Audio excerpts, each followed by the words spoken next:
Hi guys, good afternoon. Kababalik ko lang. Nagpunta ako sa may Asian Grocery. Bumili ako ng bangus kasi na-miss ko ang bangus. Ayan guys, $8 siya. Na-miss ko talaga yung bangus guys. Tapos bumili na rin ako nito ng isang kunti lang, maliit lang na ginger at saka itong sardinas. Tapos katabi kasi nung Asian Grocery guys is yung tawag dito, Salvation Army. So, pumunta na naman ako doon guys. Nabili ko to. Ayan ang ganda niya Ayan, nilagay ko siya dito sa aking buhok. Tapos itong earrings, nabili ko din doon guys. Ano lang siya, bali $3 siya. Kaya lang, naging half the price. Half the price na siya. So, kinuha ko na. Tapos ito din.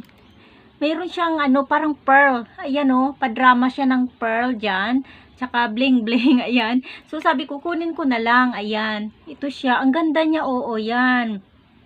So, tapos ito yung aking outfit pala today. Naka-shorts ako ng maong. Galing din siya doon sa may Salvation Army, guys. Pero ito, hindi. Nasa talaga to, sa mall namin nabili.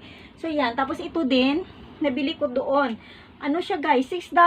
Nakalagay, ayan sa Salvation Army, $6 siya guys, pero naging half the price na lang siya. Ayan, maganda ito pag pumunta kami sa mall na medyo malamig, kasi lamigin talaga ako. So ito siya, hindi siya as in talaga pang winter guys, kasi sobrang nipis lang niya, pero turtleneck siya, turtleneck yata ang tawag dyan. Ayan, so yun lang guys. Tapos tingnan nyo yung aking pa-aura. Ayan, ang ganda lalo na ngayon dito na sobrang windy. So, magagamit ko talaga siya, guys. Ayan.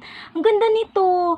Tapos, ito, yung ating pa-earrings dyan. Ayan lang. Diba? Ang ganda ng ating simpulan na outfit. Ayan. Tapos, masaya ako dahil may bangus na ako. Yan lang, guys. Bye!